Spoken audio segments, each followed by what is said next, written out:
Camels, the cigarette that's first in the service, presents from the 6th Ferrying Group Air Transport Command at Long Beach, California, the Abbott and Costello program. The music of Pete Stevens and his orchestra, the songs of Connie Haynes and the Camel Five, tonight's guest, Miss Merle Oberon, and starring Bud Abbott and Lou Costello.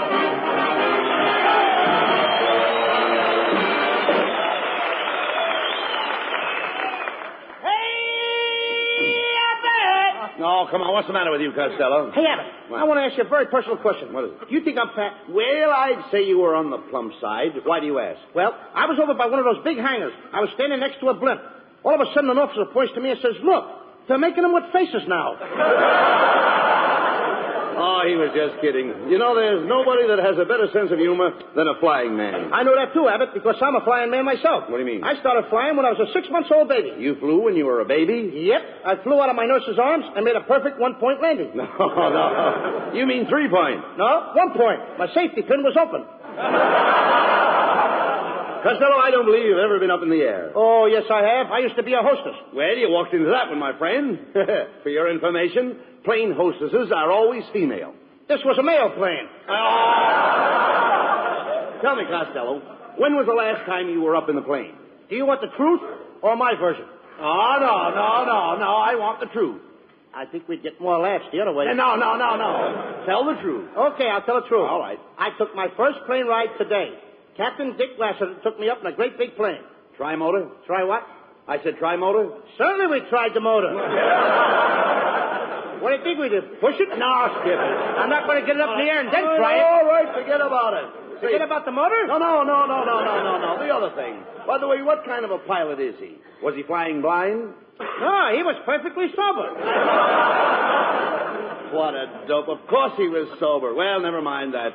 You know, Lou, I wonder what these boys down here at Long Beach do when they go on leave. Well, I saw a bunch of the boys down at the beach with their girlfriends. Did they go down there to spoon? Well, they didn't go down there to wash their socks. Well, here's Ken Niles. I've been waiting to see you, Ken. I was wondering what your wife thought of the picture we made last week. That's right, Niles. What does she think of my acting? Well, I don't mind telling you that she absolutely raved. She raved, eh? Yes. They took her away the next morning. What's so funny about that? Did you make that up yourself? Yeah, out of my head. You certainly are. Quit take that guy. Well, I know you do, but quit arguing, Costello. I want to hear more about the picture. Did you read any reviews, Ken? Yeah, sure. The Druggist Weekly gave the picture 4 aspirins. See what happens, don't you? He's got the band framed up. Certainly he's got the band framed. That wasn't a funny line. There was nothing funny about that, brother. Well, can you imagine that? Listen, Ken, I read all the reviews. And even Mrs. Roosevelt mentioned our picture in her column. What did she say? She said, "My day was ruined." That's the one line I don't know why they got it in. Yeah, wait a minute, look. Lou, didn't we get any compliments at all? Oh, sure. We got one cheer that I remember. Where from? The Bronx. The Bronx? You know, in Hitler's face without music. Oh, yeah.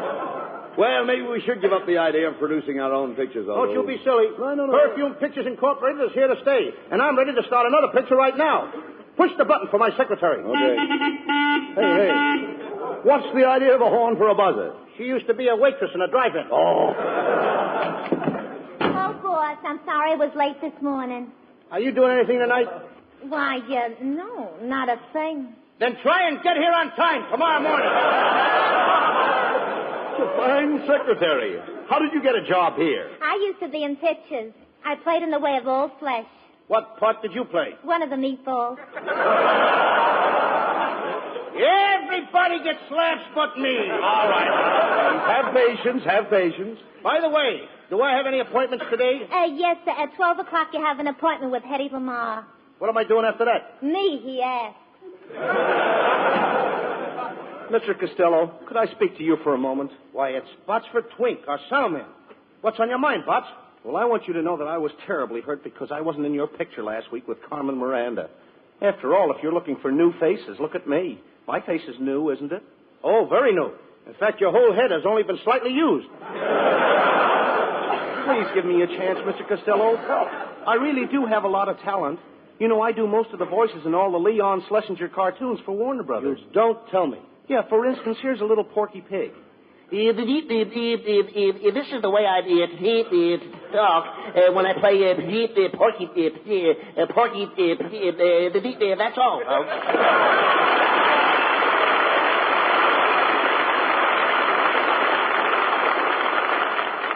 I'll play Porky for you for $1,000. What are you talking about? Warner Brothers don't pay you that.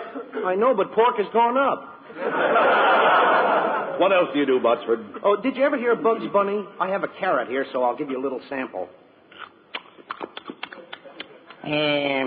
What's up, Doc? What do you say, Tubby? What's cooking, huh? Of course, if you use Bugs Bunny, you'll have to use my wife, Mrs. Bunny. But we can't use two rabbits in our picture. Well, we couldn't separate them. That would be splitting hairs. Well, if you can't use the rabbit, maybe I could furnish some of the musical background. I can imitate an electric organ. Listen.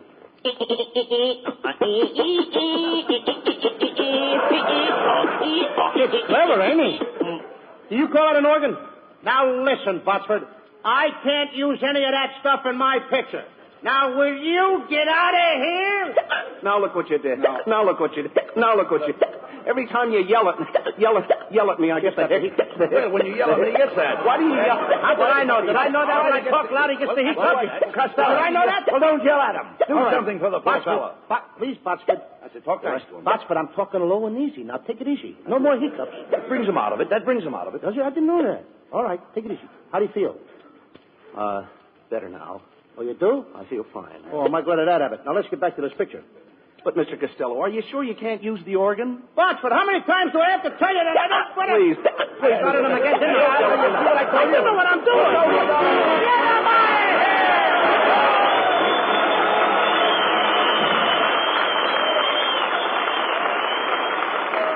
Hey, Lou Costello. Oh, yes, Niles. I want to ask you something. Do you know anything about winter sports? Are you kidding? I'm one of the best ski jumpers in the country. Really? Sure. Last winter at Lake Placid, I made my biggest jump. Yeah? I climbed up to the top of the slide. Thousands of people were looking up at me. Yeah? And when I leaped into the air, I went down at 60 miles an hour, and I made a sensational jump of 200 feet. 200 feet? Yep. And I could have even gone further if there was snow. Oh, Lou. much better tonight. Thank you. Lou, I know another good skier, and his name is Dick Durrance, and he's one of the finest skiers in the world. In fact, he's so good that the government asked him to give instructions to ski troopers in lightning-fast mountain warfare. Dick knows his smoking, too. He said, quote, I've smoked Camels for years. They have the full, rich flavor that I want in a cigarette. No matter how often I smoke, Camels never tire my taste, never get in my throat. unquote. Yes, and with men in all the services, Camel is the favorite, too, according to actual sales records in the stores where they buy cigarettes. Try Camels yourself for steady pleasure. You'll like the way they hold up, wear well, pack after pack, no matter how many you smoke. The reason is extra flavor, and you know Camels always have more flavor. Better yet, Camels combine flavor with extra mildness, the extra mildness that goes with slow burning and cool smoking. One reason for that is costlier tobaccos, blended as only Camels know how to blend. Now remember, you're the one who's doing your smoking. Your throat and your taste will tell you. C-A-M-E-L-S. Camels, get a pack tonight. Send a carton to that fellow in the service.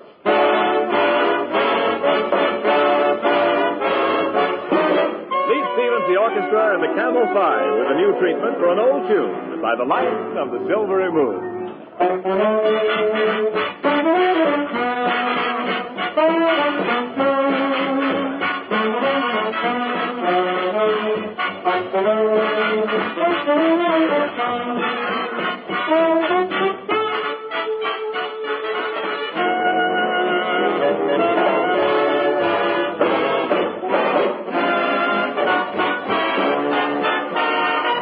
By the light of the silvery moon, do I want to spoon? To my honey I'll croon love tune. Honeymoon, keep a shining in June. Your silvery beams will bring love dreams. We'll be cuddling soon by the silvery moon.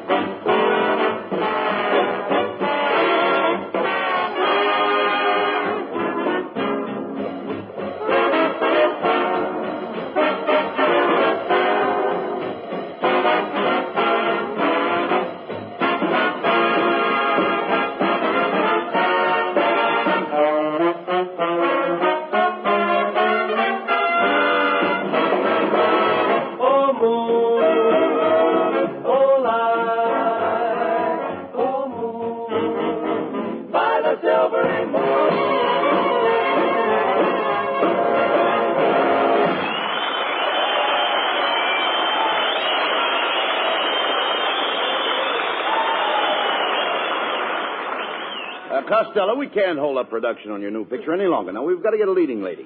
How about giving that secretary of yours a chance? She has blue eyes and blonde hair. And a Supreme Court figure. What do you mean, a Supreme Court figure? A Supreme Court figure? What do you No mean? appeal. Oh! Besides, I phoned Merle O'Brien about playing a leading part. You did? Yes.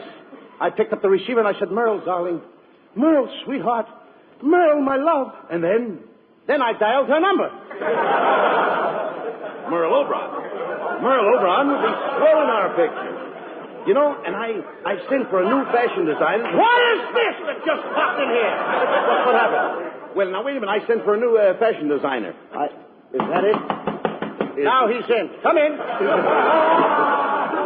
Good evening, gentlemen. I'm your new fashion designer.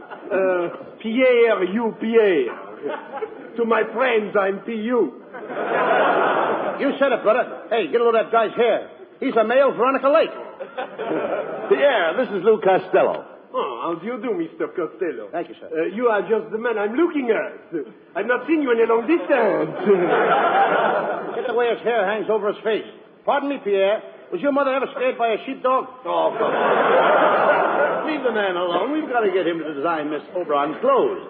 Now, no more remarks about his hair. Looks like a palm tree in a high wind, doesn't it? Well, Mr. Costello, I admit that my hair is a standing joke. Well, it needs a new switch.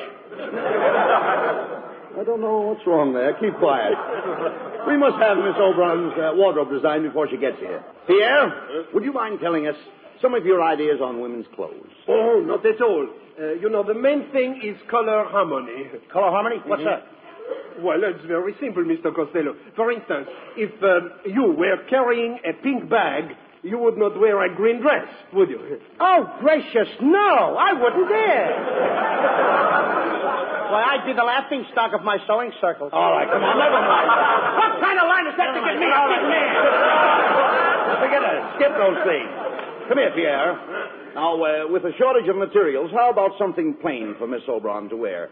We'll call it a defense dress. How about that? How about making it out of barbed wire? That isn't defense. It ain't exactly an invitation. Go ahead, Pierre. Suggest a dress for Merle O'Brien. Something that she can wear in our picture. Well, being a brunette, I would suggest that I make Miss Oberon a gown of apple green with a peach skirt, lemon trimmings, plum ruffles, an orange belt, and a tangerine scarf. Huh? That ain't a dress. That's a fruit salad. Nevertheless, that sounds fine. Now, what about Merle's hat? Well, the hat should be very simple but very smart. Do you think the boys in camp here would like Miss Oberon in a hat that has 3 roses and a ribbon on the side? Huh? No, they'd rather have 4 roses with a chaser on the side.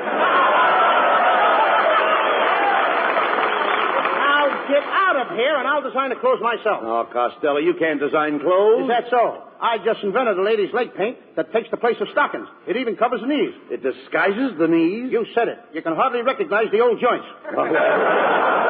Well, we let Merle O'Brien design her own clothes for the picture. What do you say? Yes, and I'm just the girl who can do it. Now listen, kid, you keep out of this. Look who it is. It's Merle O'Brien.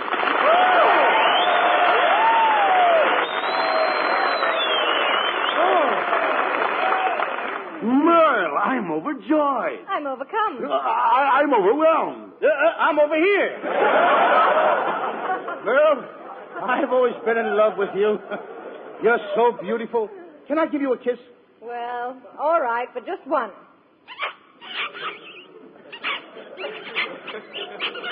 Lou, where did you learn to kiss like that? I used to be a bugler in a Boy Scout. Now, look, if you folks don't mind, we'll go over the script of the picture that you are going to play tonight. It's a story of the knights of old. Merle, you play a beautiful princess. And you wear a hoop skirt. A hoop skirt? Yeah, a hoop skirt. That's a parachute with legs. Costello plays the part of a knight. He's in love with you. I thought nights were tall. Well, kid, on account of daylight saving time, the nights are getting shorter. As the first scene opens, Merle, you're in the palace, awaiting the arrival of your lover. You are playing the organ. Organ? Like this? Botsford, can I tell you that you couldn't be in this picture? I started it again. Don't shout at him. Oh, I'm sorry. I'm sorry. I'm sorry. All right, I'm sorry. I'm talking nice and easy. Relax. Take it easy. All right, Botsford. Shout at him in a moment. I'm talking nice. How easy can I talk? I'm okay. I'm sorry, Botsford. Very sorry. I'm okay now, Mr. Costello. Oh, I'm glad you are. Now keep out of the picture. You did it again. Don't yell at me. Sorry, Botsford, I'm sorry. Will you please put a gag in his mouth? Put a gag in his mouth. If I had a gag, I'd tell it myself. Come on, let's get back to this story. Costello, as a knight, your costume is a suit of armor. That's right, Lou. You wear an iron coat, an iron vest, and iron trousers. In fact, you wear a whole iron suit. Where do I get it pressed? At Lockheed? Now, your suit may become rusty, so you better keep yourself well oiled. I'd have to be oiled to make love to you in an iron suit. Merle, you walk out on the balcony. Yes, and I sneak right up to it. But how'd you get across the moat? I caught the guard with his bridges down. Then we have the big scene where Costello serenades you with a song of love. And, Lou, I will drop a flower on you. In a mad moment of love? No, in a pot. Now, Merle, you signal that the coast is clear. And Costello, you climb the balcony. You reach Merle's side. You're panting from the long climb in that suit of armor. Yes, that's it. Now, you gaze into her eyes. Remember, this is your big chance. Never mind, no more pants. Never mind that. There's emotion in your voice. As you stand there in your iron suit, what do you say to her? Hey, kid, have you got a can opener?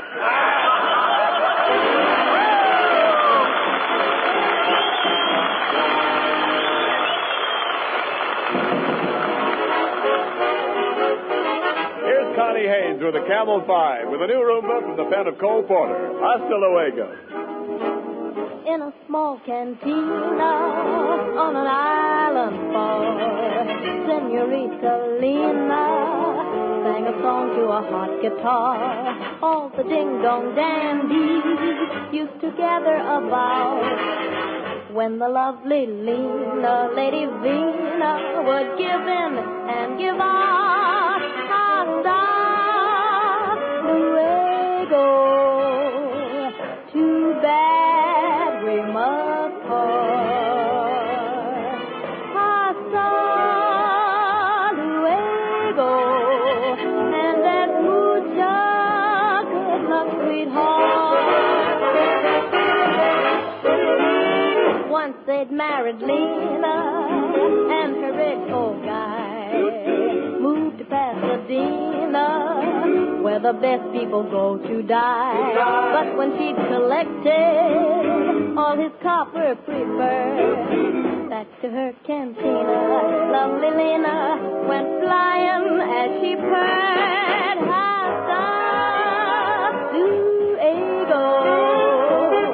Too bad we must part. Hasta luego. And there's mucha good luck, sweetheart. Ay, hasta luego. Too bad we must part. Oh, hasta luego. And there's mucha good luck, sweetheart.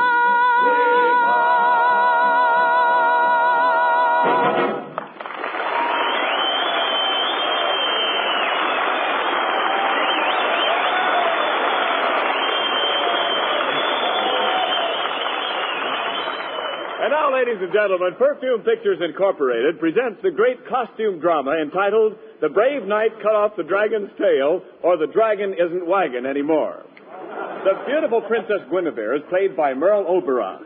Lou Costello is the brave knight Sir Porterhouse, and Bud Abbott is his good friend Sir Loin. I play the part of the king. As the scene opens, the princess and I await the arrival of two brave knights in our kingdom. Curtain. Greetings, brave knights. Kindly approach the throne. Greetings, Your Majesty. I am Sir Loin, Knight of the Bath from Saxony. And I am Sir Porterhouse, Knight of the Bath, from Constantinople. What kind of work did I do? Constantinople? Yeah, Turkish bath. Greetings, brave knights. I'm the Princess Guinevere. And who are those beautiful dames with you? They are my ladies in waiting. Well, what are we waiting for? Quiet, Costello. Oh, Sir Porterhouse, you must save our kingdom. The people are angry. They're clamoring outside the gates of the palace. Just listen to them clamor. Clamor, clamor, clamor. Clamor. Did you hear that? The people are revolting. They certainly are. No, the people are starving. They've not eaten in 5 days. Oh, they should try and force themselves. They gotta eat.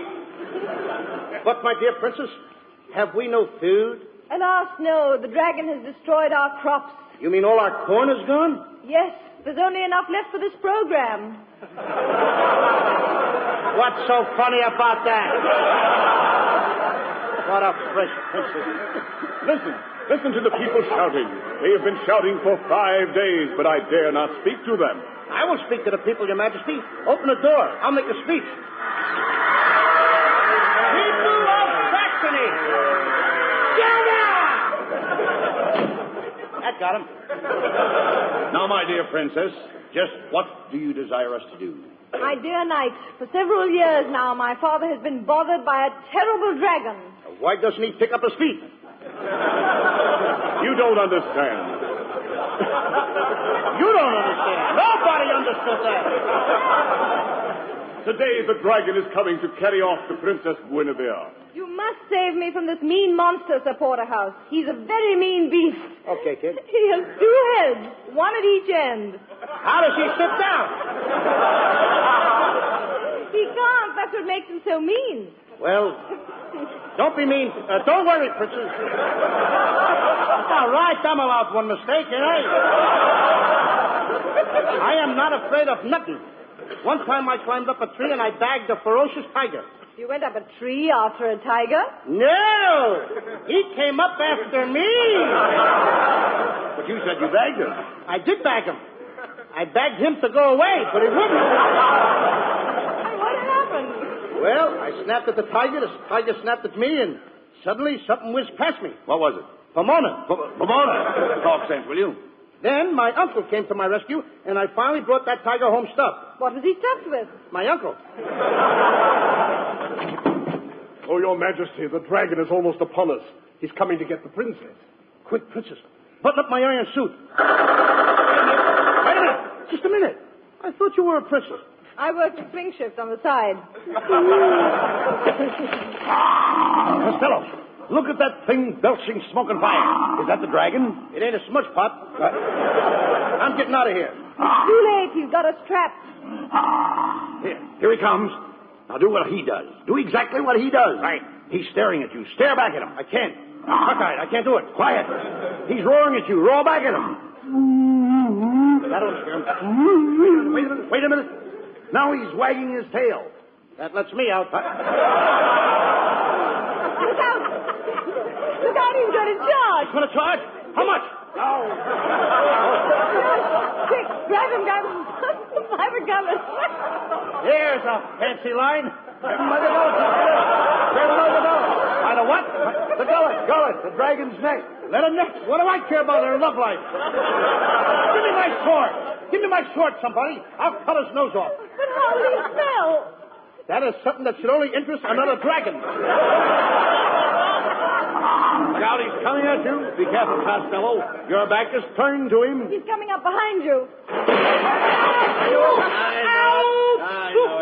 He got me. Where did he get you? Well, if I was wearing a license plate, he would have got off the last 3 numbers. Hey, he ruined my suit. My good iron suit he ruined. You nasty dragon. Get out of here! Oh, don't do that. Don't yell at me. How can I do the How can I do the dress? Watch my twink. Now stop. Stop. What can I do to keep you quiet, Buster? Will you cut it out? I'm sorry. And it's your own fault for hollering at him. There's only one thing that'll cure my hiccups. If you let me kiss Miss Oberon. Oh, very well. I'll kiss you. If only you stop those awful hiccups. Go ahead, Botsford. Kiss her. Okay.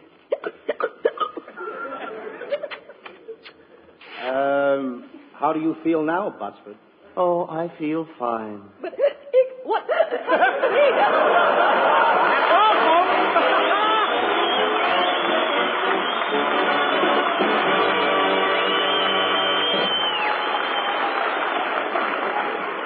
tunes you whistle for a while and then forget, and others stay with you for years. I think the ones you remember are the ones that have character. I believe that goes for cigarettes, too. We say that Camels have character, and we back that up with the thousands of smokers who have stood by Camels for 20 years and more. We think it's true that more people have smoked Camels longer than any other cigarette. Try Camels and see for yourself. Try them in your T-zone. That's T for taste and T for throat, your own proving ground for cigarettes. Your taste will tell you that Camels have more flavor, and it's extra flavor that helps make Camels hold up day in and day out. Makes the second pack better than the first, and the third better than the second. Your throat will tell you about mildness, too. It's the best judge you'll find. Yes, Camels are mild, cool smoking, slow burning, because they're expertly blended of costlier tobaccos. Your throat and your taste will tell you. C-A-M-E-L-S. Camels, get a pack tonight. You'll want to buy a carton tomorrow. Here's more news about the Camel Caravans, those traveling shows which entertain the men in the Army camps. 32 performances of the Camel Caravan units will be given to men in the training stations throughout the coming week.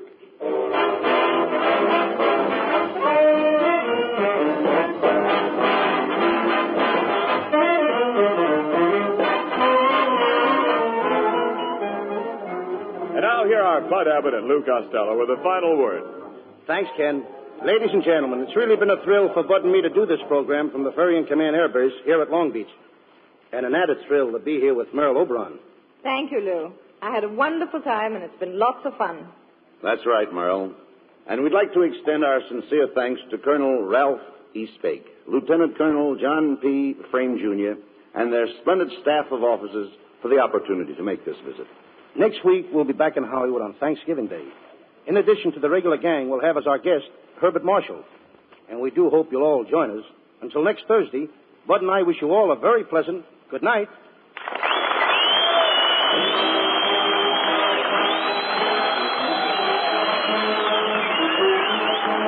The Camels present 4 great shows each week. Tomorrow night, the Camel Caravan with Lanny Ross, Xavier Cugat, Herb Schreiner, Lou Lair, and their guest star, Bob Hope. Saturday night, Thanks to the Yanks with Bob Hawke. Monday night, Blondie, and next Thursday at the same time, Abbott and Costello with their guest, Herbert Marshall. Our broadcast this evening was from the 6th Ferrying Group, Air Transport Command at Long Beach, and does not constitute an endorsement of our product by the War Department, as they do not endorse any product. The Army has also requested us to make this announcement to all men of 18 and 19. There is a serious need for young men, so serious that the Army is willing to let men of 18 and 19 choose whatever branch of service they desire. Go to your nearest Army recruiting office or induction station tomorrow. Learn about the jobs the Army has open in 13 different branches, all explained by men who know these jobs inside and out. Listen to the Camel Caravan tomorrow night with Lanny Ross, Xavier Cugat, Herb Schreiner, Lou Lair, and their guest star, Bob Hope. And now this is Ken Niles wishing you all good night.